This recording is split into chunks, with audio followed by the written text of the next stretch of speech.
Hello दोस्तों, आज हम बात करेंगे फ्रोजन शोल्डर या एडेजिव कैप्सुलाइटिस में फिजियोथेरेपी के बारे में।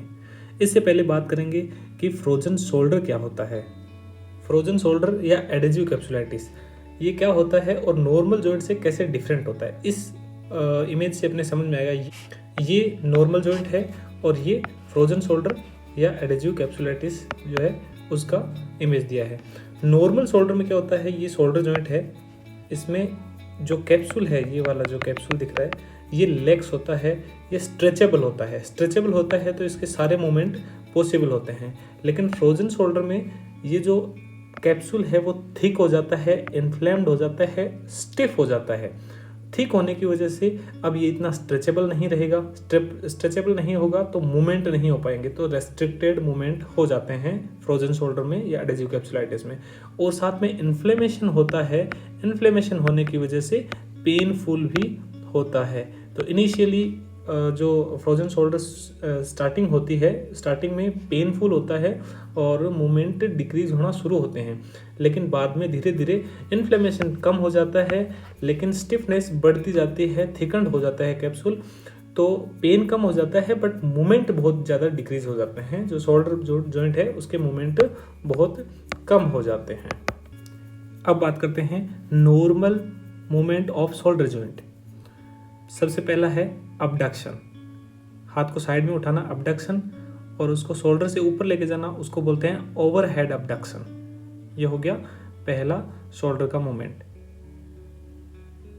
सेकंड है flexion, flexion of shoulder joint. ये 90 डिग्री तक है और ये full 180 degree range of flexion.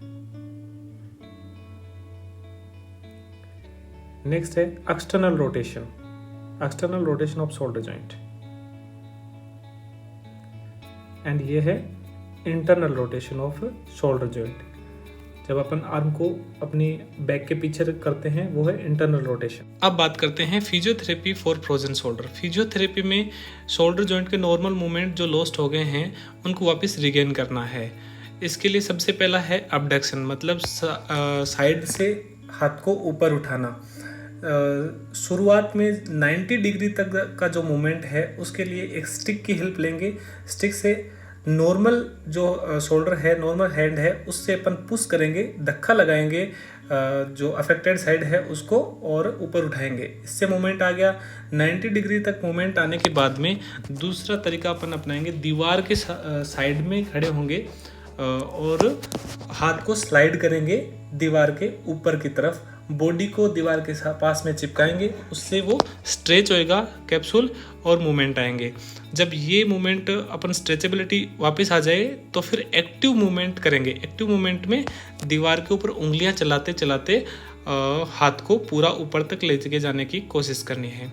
Second movement है फ्लेक्जन ऑफ शोल्डर जॉइंट, मतलब हाथ को आगे की तरफ उठाना। इसके लिए पहले 90 डिग्री तक वही करने के लिए यूज़ करेंगे स्टिक। 90 डिग्री तक के स्टिक से अपन दूसरे नॉर्मल हाथ से धक्का मारेंगे। 90 डिग्री तक का जब मूवमेंट आ जाए तो दीवार के पास में खड़े होंगे, दीवार की तरफ मुंह करके, एल्बो अपना कोहनी सीधी रहेगी और उंगलियों को चलाते हुए जो एबनॉर्मल जो आर्म है जिसमें फ्रोजन शोल्डर है उसमें मूवमेंट करेंगे और हाथ को पूरा उठाने की कोशिश करेंगे। धीरे धीरे इसको वापस नीचे लाएंगे, फिर ऊपर लेके जाएंगे। ये जो एक्सरसाइज है वो मल्टीपल टाइम्स करनी होती हैं। नेक्स्ट है एक्सटर्नल रोटेशन, मतलब हाथ को बाहर की तरफ घुमाना। इसके लिए क्या करना है, कोहनी एल्बो जॉइंट को शरीर के चिपका के रखना है और नॉर्मल हाथ से दूसरे हाथ को धक्का लगाना है स्टिक की हेल्प से, तो वो एक्सटर्नल रोटेशन मूवमेंट अपने आप होएगा, उससे स्ट्रेचेबिलिटी अच्छी आ जाएगी। एक्सटर्नल रोटेशन के लिए ये कसरत कंप्लीट हो जाएगी। उसके बाद में नेक्स्ट है internal rotation of shoulder joint. इसके लिए जो फ्रोजन शोल्डर है उस वाले हाथ को पीछे की तरफ लेके जाना है, नॉर्मल हाथ से पकड़ना है और उसको ऊपर की तरफ खींचना है। इससे शोल्डर जॉइंट का इंटरनल रोटेशन होता है। इस कसरत को बार बार करने के लिए वापस उसको नॉर्मल हाथ से पकड़ना है, फ्रोजन शोल्डर वाले हाथ को, और ऊपर की तरफ इसको खींचना है। ये हो गई इंटरनल रोटेशन।